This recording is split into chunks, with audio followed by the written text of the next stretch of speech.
তো এই যে এখন এত মানুষ চিল্লাফাল্লা করতে আসি, শুকরিয়া আদায় করতে আসি, বৃষ্টি তো দেয় না, কারণটা কি? কারণটা হলো, এটা একটা কারণ আছে কেন বৃষ্টি দেয় না। এটা অযথা দেয় না বিষয়টা এমন না, কারণ আছে। আচ্ছা, আপনি যদি খোলা আকাশের নিচে দাঁড়াইয়া কন রোদ লাগে গেরে, রোদ লাগে গেরে, এটা কি রোদের দোষ না আপনার দোষ? আমার দোষ। আমি যদি খোলা আসমানের নিচে দাঁড়াইয়া কই আমার গায়ে রোদ লাগে কেন, তো আকাশে সূর্য আছে, আপনি দাঁড়াইছেন খোলা জায়গার মধ্যে, না লাগলে না দোষ, লাগলে তো হলো নিয়ম মতো। আপনি খোলা আকাশের নিচে দাঁড়াই থাকুন, রোদ তো লাগবেই। আপনি আবার যদি গাছের নিচে গিয়া বসেন তাইলে কি রোদ লাগবে? ঘরের ভিতরে গিয়া যদি বসেন, কথা বললেন, ঘরের ভিতরে গিয়া বসেন তাহলে কি রোদ লাগবে? রোদ লাগবে। আপনি ঘরের ভিতরে রোদ লাগার সুযোগ নাই। আপনি যদি ঘরের ভিতরে বইয়া খতমও পড়েন, আল্লাহ ঘরের ভিতরে কিন্তু রোদ লাগুক, তো আপনি টিনের সাল খুল্লাটা দিয়ে খতম পড়লেও কাম হইতো না, কারণ ঘরের ভিতরে কোনো রোদ লাগতো না। রোদ লাগতে হইলে আপনি উড়ানো আইতে হইব। উড়ানো আইয়া যদি আবার কর আল্লাহ কুদুর ছায়া হোক, এইটা হইতো না। তাইলে একটা সিস্টেমের ভিতরে দুনিয়াটা চলে, ঘরের ভিতরে ছায়া, উড়ানের ভিতরে রোদ। এখন গাছের নিচে ছায়া, এখন আপনি যদি গাছ সব কাটতে আলান, গাছ শুধু সব কাটতে আলান, আর এরপরে যদি কম ছায়া হয় না কেড়ে, ছায়া হয় না কেড়ে, আমরা দেশটার মধ্যে বৃষ্টি হয় না কেড়ে, হয় না কেড়ে, হবে না। শুধুমাত্র চিটাগং বিভাগে এই গত 1 বছরে কয়েক কোটি গাছ কাটা হয়েছে রাস্তার কারণে, কক্সবাজারের রাস্তার কারণে, ওই যে রেললাইন নিচে কক্সবাজার চিটাগাংতে, এইটার কারণে অনেক জায়গা এই বাগানের ভিতরে দিয়ে রাস্তা গেছে, রেললাইন, কোটি কোটি গাছ এই কাটা হয়েছে। বিভিন্ন শিল্প কারখানা, পাহাড় ধসে পড়া, রেললাইন চিটাগাংতে কক্সবাজার যে নিচে, এইটার কারণে নানান আমরা বাড়িঘর করতাম গিয়া, রাস্তা ফাঁস করতাম গিয়া, দোহান তুলতাম গিয়া, ঘর তুলতাম গিয়া, আমাদের গাছপালা কাটা হয় নাকি হয় না? কিন্তু এই তুলনায় আমাদের গাছ লাগানো হয় না। তো গাছ ছাড়া ছায়া আশা করেন কেমনে? আপনি উডানো খেরিয়ে খেরিয়ে রোদের এই ছায়ার আশা কেমনে করবেন আপনি? সুতরাং গাছ ছাড়া যেমন ছায়া হয় না, ঘরের ভেতরে না থাকলে যেমন ছায়া পাওয়া যায় না, আল্লাহর রহমতের ভিতরে না থাকলে আল্লাহর রহমত বরকত পাওয়া যায় না। ঠিক কিনা বলেন? সহজ হিসাব, কঠিন ওয়াজের কোনো দরকার নেই। আমরা আল্লাহর রহমত বরকতের আশা ছাইরা দিয়া, আমরা যখন আল্লাহর লোকে টক্কর দিয়া লাইছি, যখন দেখছে যে 7 নাম্বার বিপদ সংকেত, 10 নাম্বার বিপদ সংকেত, আমরা দেশের রেডিও টেলিভিশনের ভিতরে দেখবেন ঘোষণা দেয়, কয় যে 10 নাম্বার মহা বিপদ সংকেত দেখানো হয়েছে, আর এই ঝড় মোকাবেলার জন্য আমরা সর্বাত্মক প্রস্তুতি গ্রহণ করেছি, আমরা রেডি। তারা মিলে রেডি, তুফানের লোক এই রেডি বেড়াইয়া উড়ে নিয়ে গেছে কেন?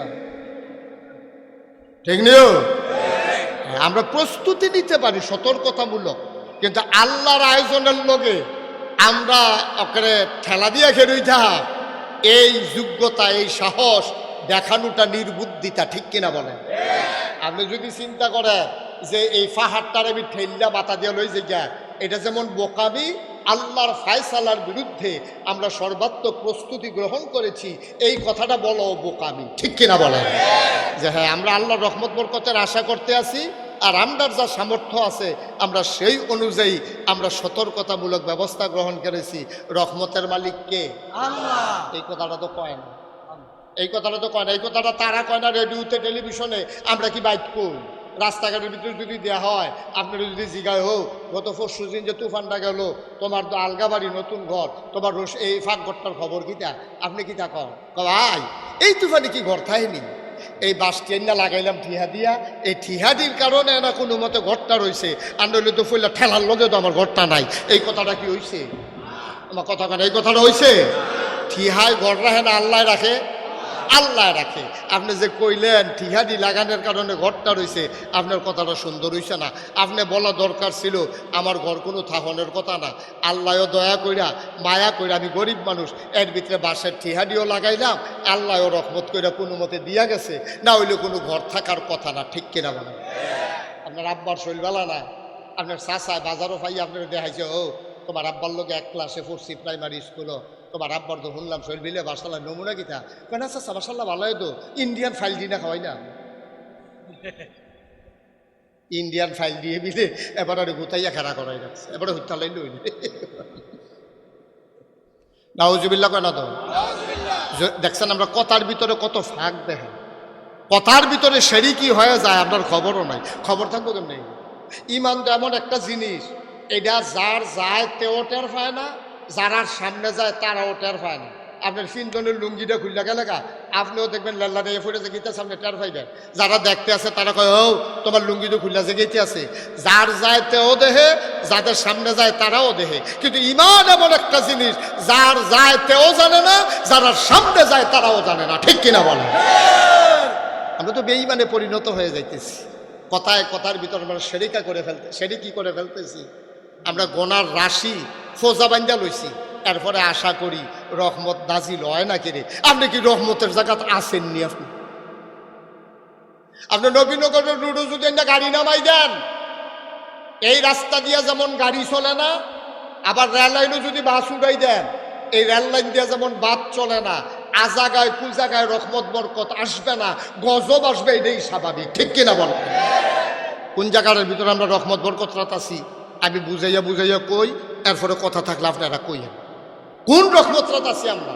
আমি যে কথাগুলা বলতেছি আপনাদের এই বিশ্বাস থাকতে হবে যে আমার কথাগুলা আপনাদের সাথে কোনো রাগ না, আপনাদের সাথে কোনো হিংসা না, যে আজ যে আকুবপুরের তাদের কতক্ষণ কথা শোনাই দিয়ে গেলাম, এই উদ্দেশ্য আমার না।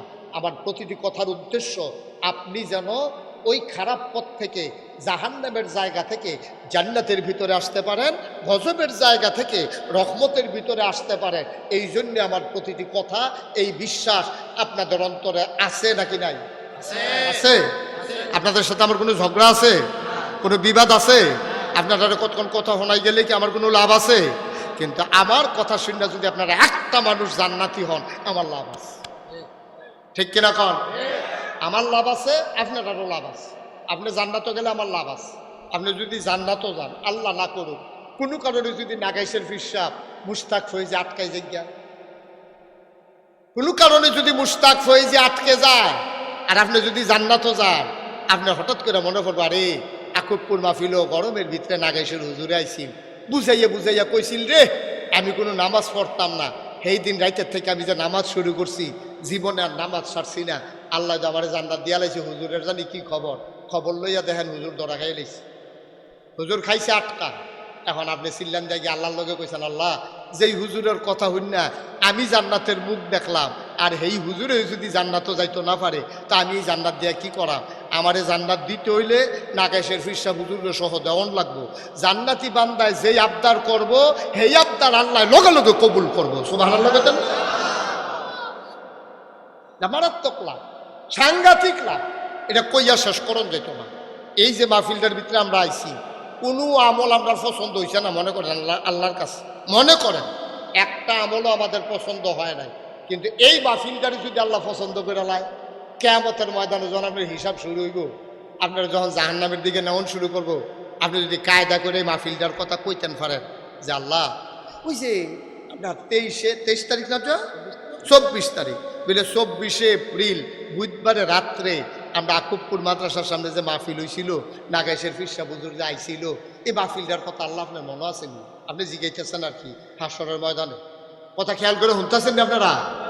হাসরের ময়দানে আপনারা যখন জাহান্নাম নিশ্চিত হয়ে গেছে গা, তখন আপনি চিল্লান দিয়ে কইছেন আল্লাহ তুমি জাহান্নাম দিলেও তো আমি না গিয়া পারতাম না, আমার একটা কথা আছে। 24 তারিখ বুধবার নাগাইশের ফিরসা হুজুর আইছিল আকুবপুর মাদ্রাসার মাঠও, এই মাহফিলটার মধ্যে যে হুজুর ওয়াজ করছি, এই মাহফিলটার কথা তোমার মনে আসেনি?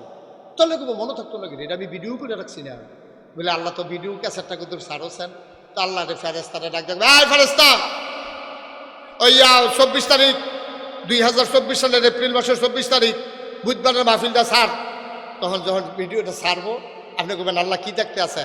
তো আসলে গরমের ভিতরে তো মানুষ খারাপ হয়েছে না, খালি কনার খেরা করানটা বোয়ান গেল না আর কি। কারবার কি তারা দিছে আনবেন সব ভোট কেন্দ্র গিয়ে অনেক খেলুই থাকে ভোট না দিয়া, এত আপনার খবর আছে?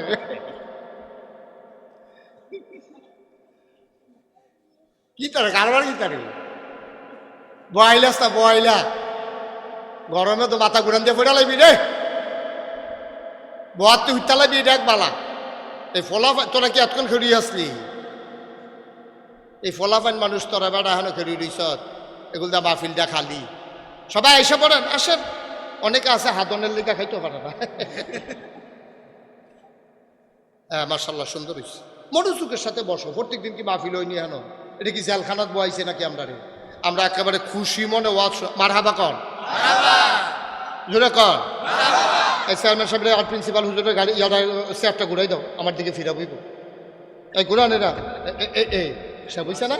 সে বইছে মাশাল্লাহ। এখন আমার দিকে চাইয়া চাইয়া, আমিও তারার দিকে চাইয়া চাইয়া। আপনার একটু ঘুরাইলেন, আপনার তার অফিসে নেন। ঠিক আছে ঠিক আছে, মাশাল্লাহ সুন্দর হয়েছে। এতক্ষণ একটা পরিবেশ হইতে আছে ইনশাল্লাহ। তো পরিবেশ করতে করতে আমারও যাওয়ানোর টাইম গোনাই ওই বাসের মতো বাসে কইতাছে ভিতরে উঠান সিট আছে, ভিতরে গিয়া দেখে যে তার আগে উঠছে তারাই ঘেরে রয়েছে। হাতে গিয়া কই কি তোর সিট না বিলে আছে? পায়ের কাশিমপুর গেলে সিট ফেলে দেবে। কাশিমপুর গেছে পরে আরো লোক বাড়ছে। ম্যাডম গড় এই ফাইলে অনেক লোক উঠবো, আপনি এখনো বইয়া লাইন। ম্যাডম গড় গেছে পরে যে লোক আরো সিফা দিয়ে এবার শ্বাস বেড়াইয়ে বন্ধ হয়ে যাইতে আছে। এবার আর এমনি কোম্পানি গুজ নিতে নিতে সিট এহেনো দিব করতে করতে এবার আরো নামানোর সময়ই আইছে। আমার মাহফিলেরও এই অবস্থা হয়েছে। তোমরা বইয়া সুবহানাল্লাহ আলহামদুলিল্লাহ প্র্যাকটিস করতে করতে আমারও মাশাআল্লাহ যাওয়ানোর সময় গনাই আইব ইনশাআল্লাহ। সুবহানাল্লাহ কয় না? যেই কথাটা কইতাম কথা মনে আসেনি? কোন কথাটা কইছিলাম? সচেতন শ্রোতা তে কপাল বালাতে আসিল আর চেয়ারম্যান সাহেব আসিল না, ওইটা তো ওয়াশ দেয় বাইরে গেছিল। চেয়ারম্যান সাহেবেরও মনে রয়েছে, ওই হাতারও মনে রয়েছে। কি এর কথা না কইছিলাম? ওই যে মাহফিলের ভিডিও। মারহাবা কন, জোরে কন, লারা দিয়া বন সবাই আমিন কর। এই যেই কথাটা আবার কইতে তো এখন তো আল্লাহরে কইবা আল্লাহ আমরা বাড়ি জাকবপুর হুজুরে যে মাহফিল হয়েছিল মাহফিলটার ভিডিও করছিলাম নি বিলে তোকে তোর সারো তো সারে স্যার ভিডিও সার। এখন ভিডিও সারছে পরে তা ডাক দেখো আল্লাহ বাসটার লোকে কে আড়াইরা সব আনা লাগানো তো বাসটার লোকেরা বই হরিছে কারা তোর মতো তো দেখা যাক মতো না আমি মতো সব আনা লাগায় না। বান্দা ডাক দিয়া বলবে মাওলা রব্বে কারীম, এই এলাকায় কি আমি ছাড়ার মানুষ ছিল না? মাত্র কয়েকশো লোক আমরা হইলাম। বাকি মানুষগুলা চায়ের স্টলে আড্ডা মারলো, রাস্তার কিনারে শার্টের বোতাম খুইলা বাতাস খাইল। এই মানুষগুলো আরামের ভিতরে ফ্যানের নিচে বসে রইল। আল্লাহ, যারা বাড়িতে বসে রইল আরাম করলো তাদেরও জাহান্নাম। আর আমি যে মাহফিলও গিয়া এত কষ্ট করে ভিড়ের ভিতরে মাহফিল শুনলাম, আমারও জাহান্নাম। এটি বুঝি বিচার? তো ভালো লাগায় না? হাতে বাইক হইতা থাকেও জাহান্নাম, আমি মাহফিল আইয়া জাহান্নাম। তো লাভ হইল কি মাহফিল গিয়া? আল্লাহ যদি তোমার কথাটা পছন্দ কইরা ফালায়, আল্লাহ কইবা আমার বান্দায় কি কায়দার কথা শিখছে রে, যা যা যা ওই মাহফিলের উসিলায় তোরে আমি জান্নাতের ব্যবস্থা করে দিলাম। আল্লাহর এই ক্ষমতা আছে নাকি নাই? পারবো নিও, পারলে তো আল্লাহ পারবো, পারলে তো আল্লাহ পারবো। ফির সাহেবে পারার ক্ষমতা নাই, চেয়ারম্যান সাহেবে পারতো না, উপজেলা চেয়ারম্যান পারতো না, এমপি হিসাবে পারতো না, প্রধানমন্ত্রী রাষ্ট্রপতি পারতো না। একটা মানুষরে জান্নাতে নেওয়ার ক্ষমতা নাই যদি দয়া করে আল্লাহ না দেয়। ঠিক কিনা কম? আমরা নিজেরারও তো হুব্বা থাকতো না, যায় আমরা না যায় আর নিব কমলা নেওয়ানোর তো চিন্তায় নাই। আল্লাহ যদি মায়া করে নেয়, আল্লাহ যদি মনে করে রিক্সাওয়ালা খেটে খাওয়া মানুষ, আরে দিনে না দিনে খাইছে রে কিন্তু নামাজ ছাড়ছে না রে, তার কোনো গোষ্ঠী জ্ঞাতি বংশধর আসিল না রে, একারে রিক্সা চালাইয়া মৃত্যু পর্যন্ত। হ্যাঁ, একটা দুর্বল মানুষ, তার ভাই বাড়াদর নাই, রথ গাড়িতে নাই, কত মাইছে তারে ভাড়া না দিয়া তারে কতক্ষণ বোয়াই রেখিয়া এরপরে গেছে গা। তারপরে ওতে কোনো মানুষের বিরুদ্ধে অভিযোগ নাই, 5টা ওয়াক্ত নামাজ ছাড়ছে না, রিক্সাটারে মসজিদের কান্দার মধ্যে কামাই লাগাছে লোকে তালা দিয়া, এরপরে 5 ওয়াক্ত নামাজ পড়ছে। এই মানুষটারে আল্লাহ দেখবা মায়া করে লইয়ে গেছে গা, আর ভালা ভালা বেড়াই দেখবা দৌড়া খাইয়া লাইছে। ঠিক কিনা কম? ভালো ভালো বেড়াই যারা দেখলে তোমরা রাস্তা কান্দার জায়গাও, যারা আইলে এলাকার ভিতরে গেটের পরে গেট, ফুলের মালা, স্কুলের ছাত্রছাত্রী, মাদ্রাসার ছাত্রছাত্রী এই রোদের ভিতরে লাইন ধরে খেলুই তখন লাগে, এইরকম মানুষটি ধরা খাইয়া লাইব, ওই রিক্সাওয়ালা হগিন্নি যোগিন্নি দেখবে আল্লাহ টান দিয়ে লয়ে যাবো। ঠিক কিনা? আল্লাহর খেলা বড় কঠিন খেলা। মার হাবা কইতেন না? জোরে কইতেন না মার হাবা? এবার যেই কথাটা বলতেছিলাম, তাইলে ক্ষমতা কার? জোরে কয় না কার? কেবলমাত্র কার? একমাত্র কার? আল্লাহ ছাড়া ক্ষমতা কারণ।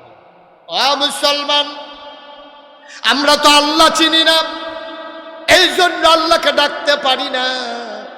যদি আমি আল্লাহ চিনতাম, আমার আল্লাহ ছাড়া যে আমার কেউ নাই, এই বিশ্বাস যদি আমাদের অন্তরে থাকতো, তাইলে দেখবা আমাদের দুনিয়ার পথ চলা আমাদের জন্য সহজ হয়ে যেত।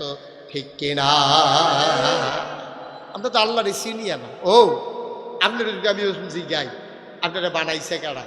আপনি যারা আল্লাহ মানে তারা কইব আল্লাহ বানাইছে, আর যারা আল্লাহ মানে না তারা কি কইব? কইব আমার আব্বাই আমার আম্মাই বিয়ে হইছে, বিয়ে হওয়ার কারণে তারা যখন বাসর গড় দিছে, আব্বা আম্মার যখন মেলামেশা হইছে, তখন আব্বা আম্মার থেকে এই মেলামেশার কারণে আমি মার ফ্যাডের ভিতরে এই রেহেম যেটা, যে ইন্টেন্সিভ ফায়ার, সুরক্ষিত দুর্গ, এই দুর্গের ভিতরে 2 ফোঁটা পানি গেছে। 2 ফোঁটা পানি গিয়া একসাথে হওয়ার কারণে 1 ফোঁটা রক্ত হয়েছে। রক্তের ফোঁটা গোশতের টুকরা হয়েছে। গোশতের টুকরা প্রলম্বিত হতে হতে এটার ভিতরে হাত, নাক, কান, চোখ, মুখ সব হইয়া সেটা। এরপরে 10 মাস 10 দিন ফ্যানের ভিতরে থাকিয়া আমি এরপরে দুনিয়াতে আইছি। আমার আব্বাই আমার আম্মায় দুনিয়াতে আনছে, আমি আব্বা আম্মায় না থাকলে আইলাম নই। এখন আল্লাহ যদি জিগায়, তোমার আব্বায় তোমার আম্মায় তোমার দুনিয়াতে আনছে, ইয়া আইয়ুহান নাসু উবুদু রাব্বাকুম আল্লাযী খালাকাকুম ওয়াল্লাযীনা মিন ক্বাবলিকুম লাআল্লাকুম তাত্তাকুন। আল্লাহ কয়, এই তুমি তো হেই আল্লাহরে চিনছো না, যেই আল্লাহ তোমারে বানাইছে।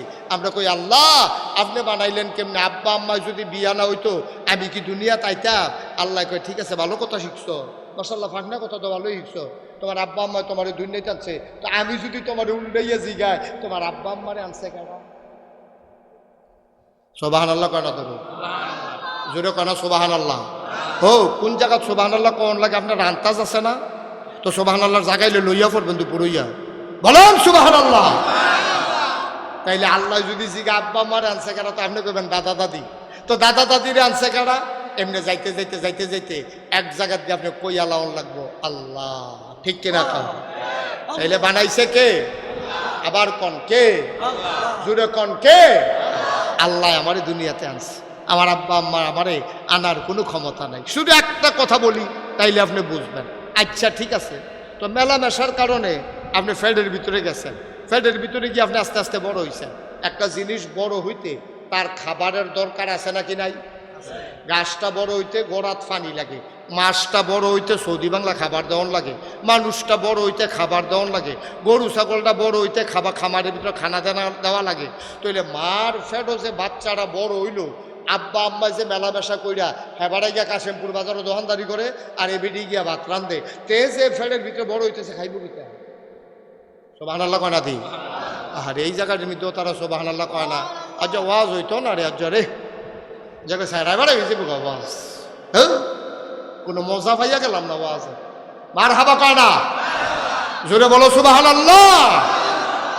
এই যে মার ফেডের ভিতরে সন্তান বড় হইতে আছে, এবার আরো বাপেরও খবর নাই মারও খবর নাই, এবারে দোকানদারি করে এবিডিয়ে রান্ধতে পারে, তো তে খাইব কিতা? তার চিন্তা কিতা? তার চিন্তা করে কারা? মায়ও চিন্তা করে না, বাপেও চিন্তা করে না। আল্লাহ কয় কারো চিন্তার দরকারও নাই, বান্দা আমার চিন্তাও আমার। সুবহানাল্লাহ বলবেন? বান্দা কার? চিন্তা কার? আল্লাহ। এই আল্লাহ তাবারক ওয়া তাআলা আমাদেরকে তিল তিল কইরা মায়ের নাভির সাথে সন্তানের নাভির কানেকশন লাগাইয়া, এরপরে মায়ের মাসিকের রক্ত বন্ধ কইরা, এরপরে আমার ফ্যাটের ভিতরে এই রক্ত ঢুকাই দিয়া মুখে দিতে পারতো, কিন্তু মুখে তো দেয় নাই, কারণ এই রক্ত না পাক জিনিস। এই মুখ দিয়া পাক আল্লাহর নাম ডাকবে, কোরআনুল কারীম পড়বে, জিকির আজকার করবে, তাসবিহ তাহলিল পড়বে, দুরূদ শরীফ পড়বে। সুতরাং এই মুখ দিয়া যদি এই রক্ত নাপাক রক্ত ঢুকায়, তাইলে এই নাপাক হয়ে যাবে। নাপাক মুখে পাক আল্লাহর নাম আল্লাহ নিতে চান নাই, নেওয়াইতে চান নাই। এই জন্য আল্লাহ তাবারক ওয়া তাআলা বান্দার মুখটাকে একেবারে সেফ রেখে, একেবারে নিরাপদ রেখে, নাভির সাথে নাভির কানেকশন লাগাইয়া মায়ের পেট থেকে সন্তানের পেটের ভিতরে রক্ত ঢুকিয়ে দিয়েছে। সুবহানাল্লাহ। কি আল্লাহ এটা?